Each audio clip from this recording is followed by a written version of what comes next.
오늘은 하나님을 향한 궁극적인 질문, 하나님을 향한 궁극적인 질문이란 제목으로 말씀을 상고합니다.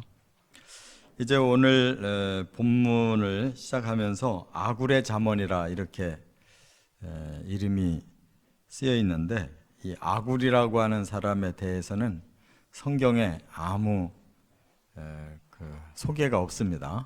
그냥 이렇게 표제에다가 붙여놨을 뿐인데, 추측할 수 있는 것은 이 솔로몬이 쓴 잠언을 여기에 아굴의 잠언이라고 한 이유는, 솔로몬이 이제 그 글을 썼고 또 그 왕의 글을 이렇게 모아서 편집을 할 수가 있거든요. 그러한 구체적인 작업을 한 사람이 아닌가 이렇게 볼 수가 있고, 또 아굴의 잠언이라 이렇게 말한 것을 보면 아굴도 지혜자 중에 한 사람이었기 때문에 이 아굴이 쓴 이 잠언도 이렇게 솔로몬 잠언에다 포함을 하지 않았나 이렇게 추측을 할 수가 있습니다. 아무튼 하나님께서 솔로몬에게도 이런 지혜를 주시고 아굴에게도 이런 지혜를 주시고 또 다윗에게도 지혜를 주셔서 이렇게 시가서들이 만들어졌다는 것을 우리가 알 수가 있습니다. 그래서 결국은 누가 편집을 했든 누가 썼든 그 근원은 바로 하나님의 지혜에서 나온 그런 말씀이다 하는 것입니다. 오늘 본문의 주제는 인생은 하나님 없이는 아무것도 아니다. 이것이 주제예요. 하나님 없는 인생은 아무것도 아니다. 이것이 주제인데, 그러므로 이제 사람으로서 가장 사람다운 삶을 살 수 있는 것은 바로 하나님의 지혜가 주어져야 사람답게 살 수가 있다. 이렇게 말씀하는 거예요.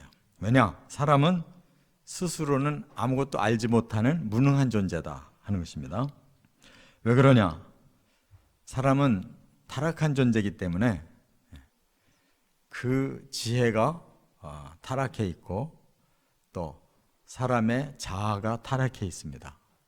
뿐만 아니라 사람의 영까지도 막혀 있어요.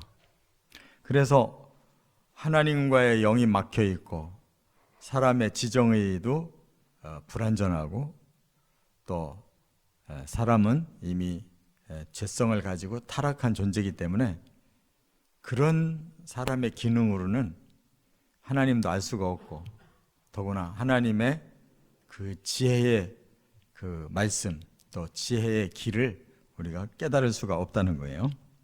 그래서 오늘 본문은 우리는 하나님의 말씀을 받아야 되는데 우리 스스로 노력한다고 말씀을 받을 수 있는 게 아니다. 하나님의 계시가 필요하다 하는 거예요. 역시 사람의 노력도 한계가 있는 거고 하나님의 은혜로 계시가 임하고 그 계시를 깨달을 수 있는 그러한 영적인 그런 문이 열려서 하나님의 지혜를 알 때 비로소 사람은 사람답게 가치관을 가지고 살 수 있다는 거 깨닫는 시간 되시길 바랍니다. 좀 더 자세히 세 가지로 말씀을 나눕니다. 첫째는 1절부터 4절에 보면 하나님을 알 수 없는 사람의 무지에 대해서 더 자세하게 말씀을 하고 있어요. 먼저 4절을 한번 같이 읽어보겠습니다. 다 같이. 하늘에 올라갔다가 내려온 자가 누구인지, 바람을 그 장중에 모은 자가 누구인지, 물을 옷에 싼 자가 누구인지, 땅의 모든 끝을 정한 자가 누구인지, 그의 이름이 무엇인지, 그의 아들의 이름이 무엇인지 너는 아느냐. 네. 이 질문 앞에 저는 압니다라고 대답할 수 있는 사람이 없다는 거예요. 그러면 지금 이 질문이 누구를 말하는 거냐면 창조자 하나님을 말씀하는 거예요. 그래서 하늘에 올라갔다가 내려온 자가 누구인지 아느냐? 사람은 그런 사람이 없어요. 하늘에 올라갔다가 내려와서 하늘은 바로 하나님이 지으신 것이다, 이렇게 사람의 지식으로 알 도리가 없다, 그 말이에요. 또 바람을 그 장중에 모으는 자가 누구인지 그랬어요. 이 바람이 제멋대로 부는 게 아니지 않습니까?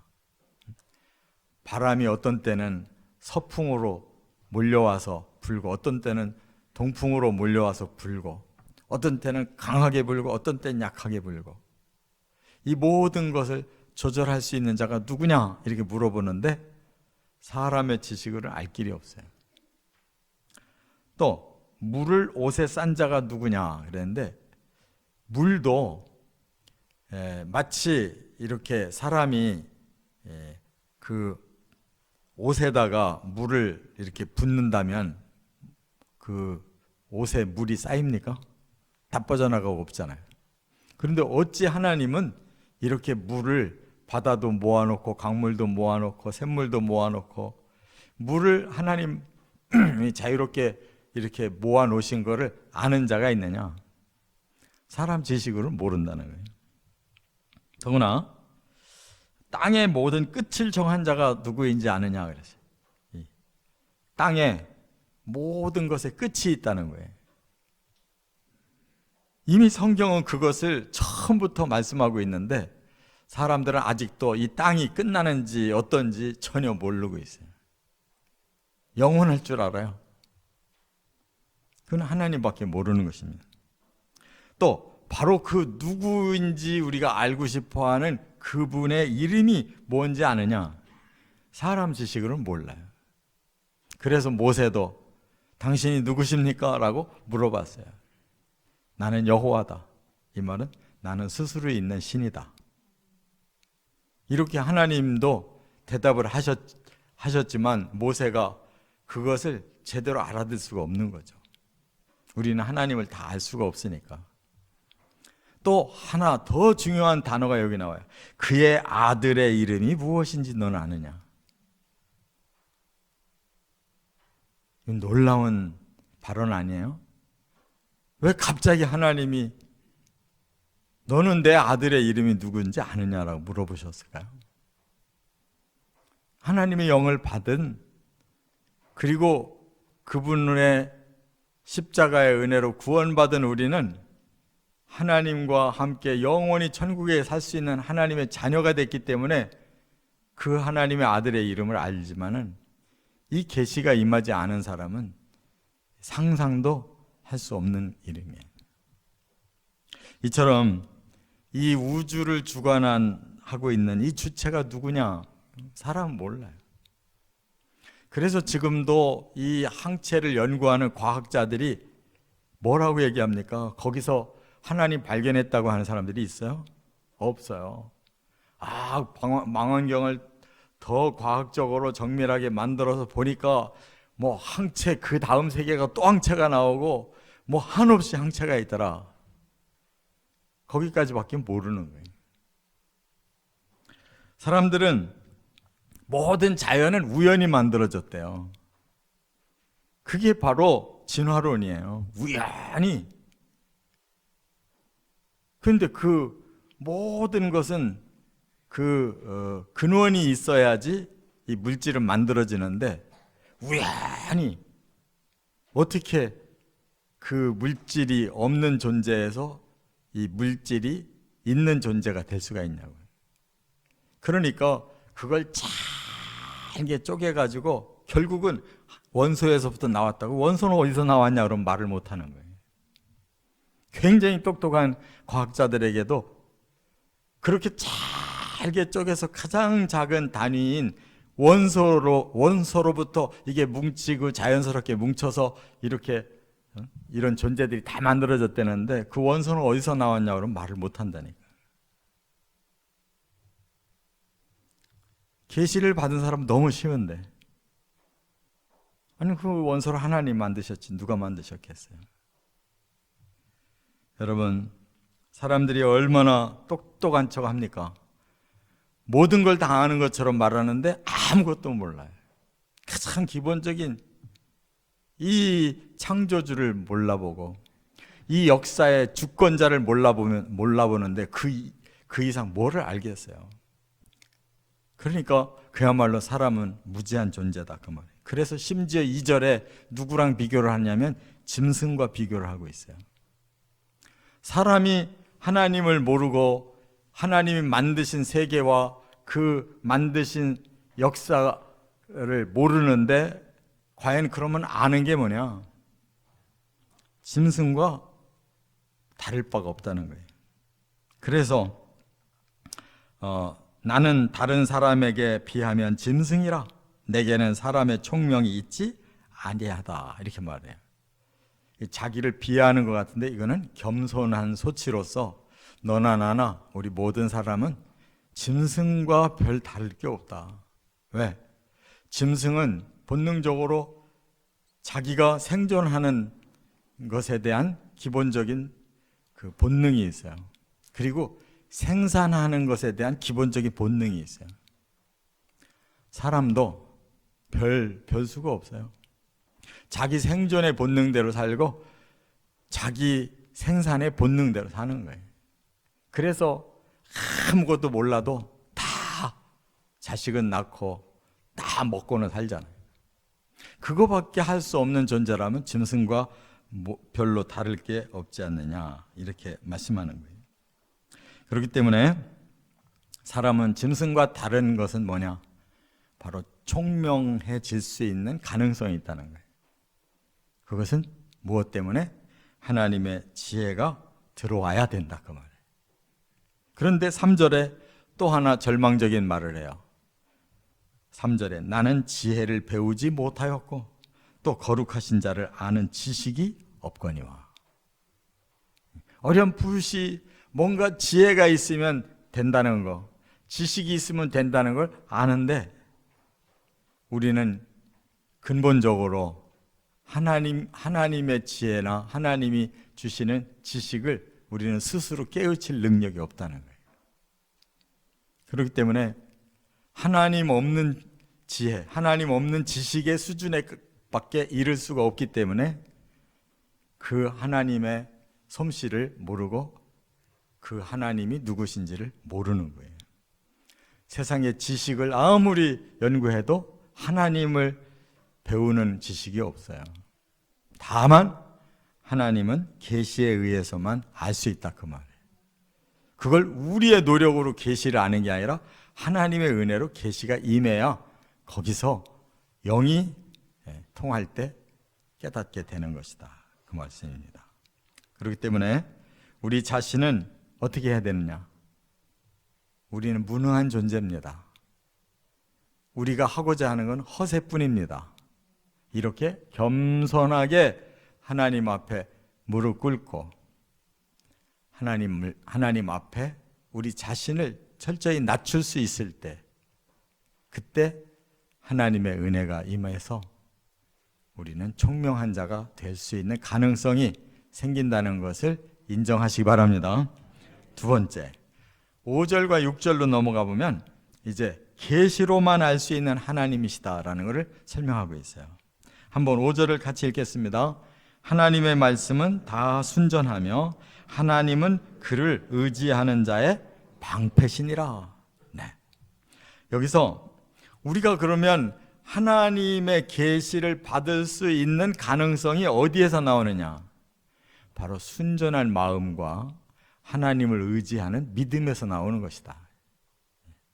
하나님을 잘 모르는데 우리의 부패한 마음을 최대한 우리가 자제하고 하나님을 향해서 정말 순전한 마음을 가져야 된다. 여기 순전이라는 말은 생사 순자에 온전할 전자에, 그러니까 우리가 군더더기가 없이 하나님 앞에 그 근원으로 내려가서 하나님의 존전 앞에 우리는 가장 빈약한 상태로 있는 것이 그게 순전이에요. 나의 것이 군더더기가 붙으면 그는 순전할 수가 없어요. 그래서 가장 우리 자신을 낮추고 우리 자신을 비울 때 하나님이 임하실 수 있다는 거 믿으시 바랍니다. 그리고 또 하나는 하나님을 의지할 때, 하나님을 의뢰하고 믿을 때 그 하나님은 믿음의 통로를 통해서 우리의 방패가 되어 주신다. 우리에게 필요한 것을 하나님 공급하신다. 그 말씀입니다. 그래서 이제 계시라는 게 임하는 거예요. 계시라고 하는 것은 한자로는 10개자 보일 시자예요. 하나님이 열어주시면 우리 눈에 그때 보이는 거예요. 그래서 뭘 열어야 되느냐? 우리의 영을 열어야 되는 거예요. 영이 딱 막혀 있으면 우리는 하나님이 아무리 주려고 해도 막힌 상태에서는 통할 수가 없어요. 하나님이 영을 열어주셔서 우리의 영성이 움직이면 그 다음에 우리가 보이기 시작한다는 거예요. 영으로 깨닫는 것인 줄 믿으시 바랍니다. 또 하나는 이 영어로는 리벌레이션이라고 그러고 히브리어로는 하존이라고 그러고 헬라어로는 아포칼립시스라고 그러는데 이건 전부 다 감추어졌던 게 밝혀진다라는 뜻이에요. 그러니까 계시는 감춰진 비밀이에요. 하나님밖에 모르는 비밀. 그런데 우리에게 그것을 벗겨주셔서 이제 밝혀주셨다. 그 말입니다. 그래서 우리는 이 구약에서는 이거를 묵시라고 그래요. 묵시라는 말은 묵묵할 묵자에 보일시에 잘 안 보이는 거란 말이에요. 묵묵하다는 것은 안 보이는 걸 말하는 거예요. 보려고 하는데 잘 못 보는 거를 말하는 거예요. 이러한 하나님의 비밀을 사람들 중에는 아는 자들이 있다. 마음이 순전하고 하나님을 향한 믿음을 가질 때 하나님이 그들의 마음을 보시고 영을 열어주시면 그때부터 그 영성과 믿음을 통해 계시가 임한다. 그렇게 말씀했어요. 그러면 이것이 결국 성경의 핵심이라는 걸 알아야 돼요. 성경은 여기서부터 출발하는 거예요. 그래서 영성과 믿음을 가지고 성경을 읽기 시작했더니 거기에 하나님이 창조주로 나타나시고 거기에 하나님이 구원자로 나타나시고 거기에 하나님이 영원한 아버지가 되셔서 영원한 자녀들에게 축복과 영광을 주신다는 이 구원이 거기에 나타나는 거예요. 그제서 우리는 우리는 어떤 존재로 살아야 되는구나라는 가치관을 갖게 된다는 거 깨달으시기 바랍니다. 그래서 우리는 이렇게 하나님의 그 말씀을 이제 계시를 통해 배울 때 여기에 경고를 하셨어요. 뭐라고 경고하셨느냐? 말씀에 덧붙이거나 빼지 마라 그랬어요. 다시 말하면 하나님의 말씀은 보탤 것도 없고 뺄 것도 없다는 거예요. 그게 진리라는 말이에요. 진리. 그런데 우리 사람들은 거기다가 또 사람의 것을 붙이든지 사람의 생각으로 빼든지 할 때 이 진리가 무너져 버려요. 그것은 이제 하나님의 지혜가 아니에요. 사람이 건드려 놓으면 그건 사람의 지혜가 되고 사람의 지식이 되기 때문에 그 타락한 지혜와 지식으로 살면 그는 종교가 돼버리는 거예요. 거기에서는 진리가 나올 수가 없는 것이에요. 깨달아야 될 줄 믿습니다. 그래서 우리는 하나님의 말씀에 대해서 군더더기 없이 그대로 우리의 영을 열고 순종하는 믿음으로 받아들여야 된다 그 말이에요. 그래서 오늘 본문에도 이제 그 말씀을 하고 있지만 6절에 계시록 22장에 보면 더 확실하게 말씀했어요. 성경의 마지막 말씀이 뭔지 아세요? 계시록 22장 18절 19절 보면 내가 이 두루마리의 예언의 말씀을 듣는 모든 사람에게 증언하노니, 이게 누구의 말이냐면 사도 요한의 말이에요. 내가 이 계시의 말씀을 다 듣고 이제 너희에게 증언한다. 내가 말로 그대로 내가 전하는데 하나님이 마지막 경고하신 말씀이 있다는 거예요. 이 계시의 말씀을 다 주신 끝에 경고하셨다. 뭐라고? 만일 누구든지 이것들 외에 더하면, 사도 요한에게 주신 계시에 거기다가 뭐를 더한다면 하나님이 이 두루마리에 기록된 재앙들을 그에게 더하실 것이요. 그랬어요. 그러니까 여기에 조금 더 덧보태지 마라. 그러면 오히려 계시의 말씀 중에 재앙에 대한 많은 말씀이 있는데 그들에게는 그 재앙을 더할 거다.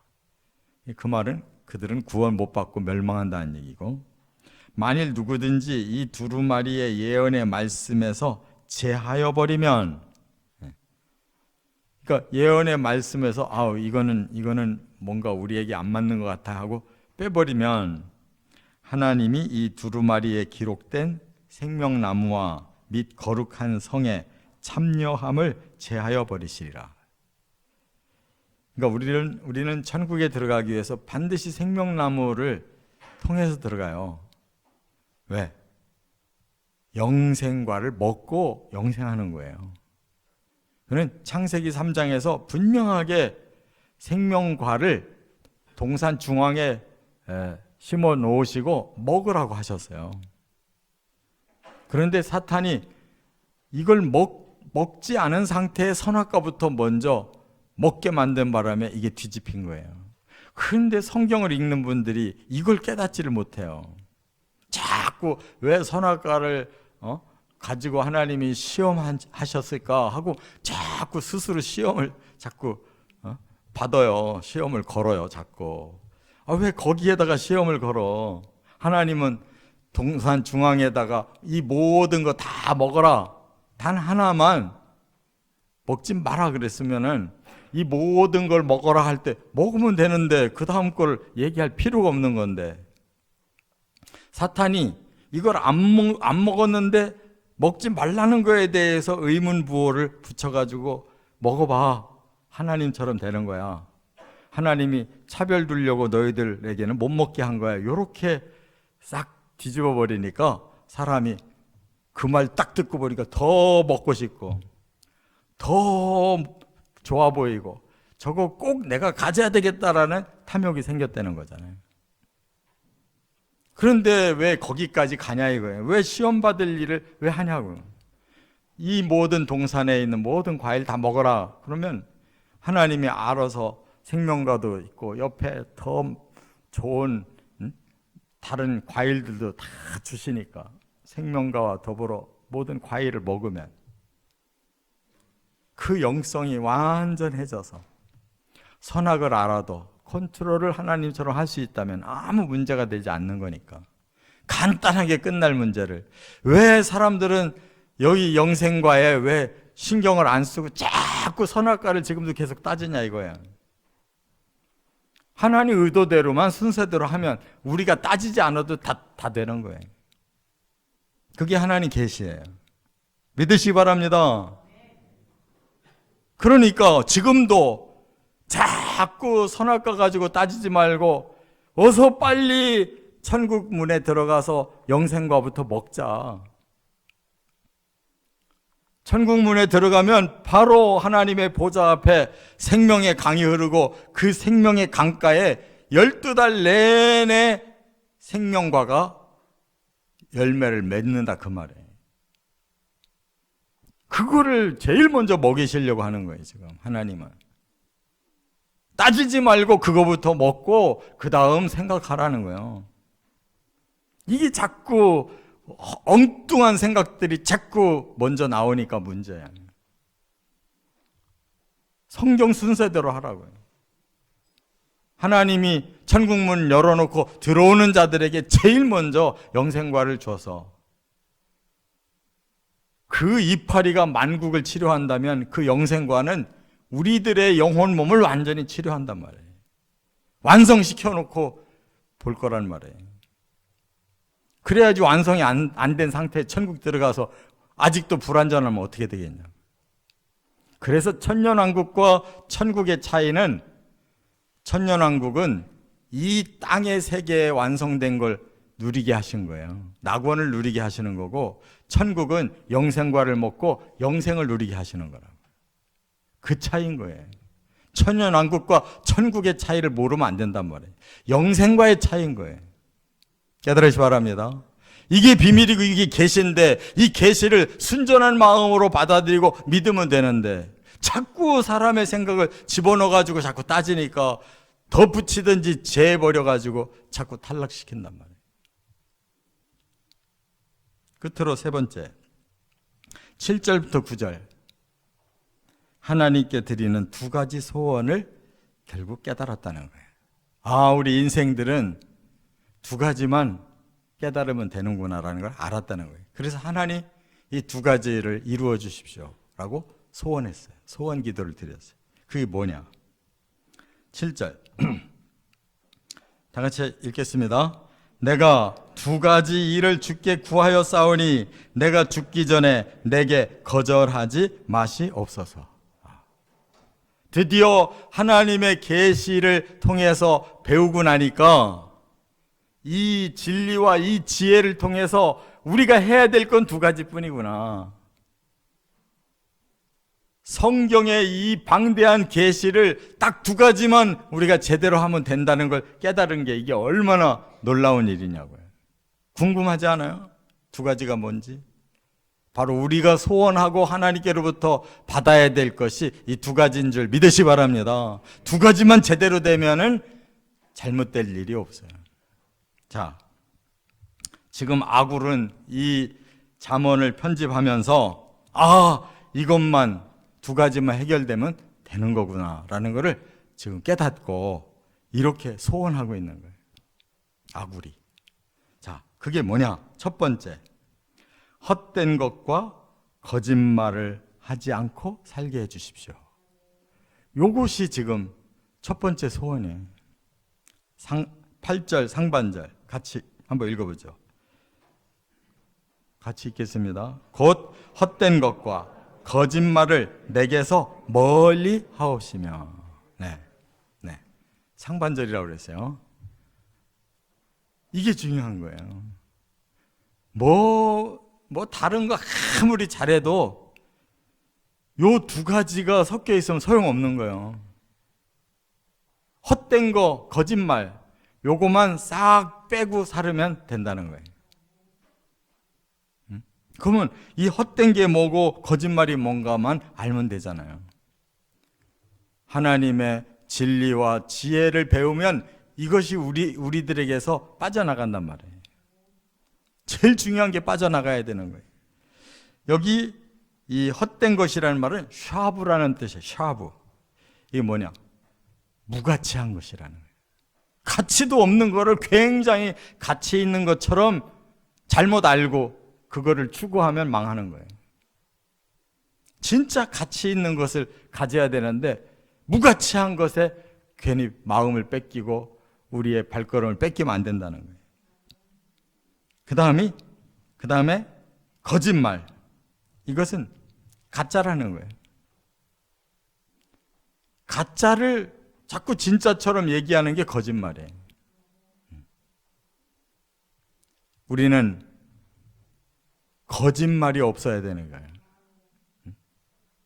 바로 하나님 앞에서 진실하게 살고 사람 앞에서 정직하게 살면 되는데 이것이 자꾸 이렇게 섞여가지고 가짜가 계속 우리의 마음속에서 올라와가지고 여기에 다른 걸 자꾸 섞어버리니까 하나님 앞에도 결국 죄짓고 사람 앞에도 결국 죄짓는 거예요. 우리가 이 땅에 부귀와 명예와 권세가 우리에게 너무너무 가치 있는 것처럼 느껴져요. 그래서 사람들은 막 조금 더 많이 벌고 조금 더 많이 누리고 조금 더 사람들 앞에 인정받고 조금 더 내가 힘을 좀 더 가지고 살았으면 하는 욕망에 사로잡혀 있는데 그거 내려놔야 되는 거예요. 아무 필요 없어요. 무가치한 건데 굉장히 가치 있는 걸로 생각한다니까. 쓸데없는 노력이고 쓸데없는 데 쓰는 거예요. 쓸데없는 힘을 쏟는데 거기에 힘 쏟다가 망해버리는 거라. 결국 우리가 죽을 때 숟가락 하나라도 가져가냐고. 다 놓고 가는 거예요. 거기에 부귀가 더 필요해요. 명예가 더 필요해요. 권세가 더 필요해요. 그 위대한 일을 했다고 하는 사람들도 죽고 나면 아무것도 아닌 무로 돌아간 상태인데 그가 이뤄놓은 것이 뭘 대수겠냐고. 근데 오늘도 한번 생각해봐요. 오늘 하루를 사는데 뭐에 많이 신경 썼는지, 어디다가 많이 마음을 뒀는지 생각해봐요. 조금이라도 더 벌고, 조금이라도 나를 좀 드러내고, 조금이라도 내 힘이 좀 움직여지기를 얼마나 원하며 살았는지. 다 허사라는 걸 깨달으시기 바랍니다. 그것을 하나 더 붙여가지고 무가치한 거를 가치 있는 것으로 자꾸 내 마음을 그렇게 세뇌시켜서 우리는 얼마나 나도 내 스스로 나를 거짓말하고 남에게 거짓말 해가면서 그런 거를 끌어모으려고 하냐고. 이 두 가지가 사람을 망치는 거예요. 두 번째, 꼭 이걸 하나님 앞에 또 소원해야 돼요. 뭐냐? 8절 하반절. 나를, 다 같이, 나를 가난하게도 마옵시고 부하게도 마옵시고 오직 필요한 양식으로 나를 먹이시옵소서. 여러분, 하나님이 우리를 이 땅에 보내실 때는 우리를 생존하도록 책임지고 보내시는 거예요. 그런데 우리는 나 자신이 그냥 나를 얼마나 더 책임을 잘 지려고 하는지 몰라요. 막 부자가 되고 싶어 야단이고 가난해지면 큰일 난다고 야단해. 근데 부자가 되면 어떤 현상이 오냐면 나를 스스로 높여서 교만을 떨게 돼 있어요. 그러면 어떻게 돼요? 하나님이 누구시냐? 이렇게 나오는 거예요. 하나님 필요가 없어요. 내가 부자가 돼서 가진 게 많고 힘이 많아지면 내 스스로 나를 너무 높여놔가지고 하나님 필요 없다니까요. 여호와가 누구시냐? 이런 결과가 온다는 거예요. 그 다음에 너무 가난하면 사람은 생존의 본능이 있기 때문에 장발장처럼 남의 거라도 일단 먹어야 내가 생존할 수 있으니까 그렇게 하나만 훔쳐도 바로 범죄자가 되잖아요. 도둑놈이 되잖아요. 그러면 인생 망치잖아요. 그렇게 치졸한 인간이에요. 교만 떨다가 먹을 거 하나가 없으면 치졸하게 남의 거 도둑질하는 존재란 말이에요. 별것 아닌 존재예요. 그러니까 우리 자신을 과신도 하지 말고 너무 우리 자신이 근심 걱정하고 조바심하지 말고 하나님께 맡기란 말이에요.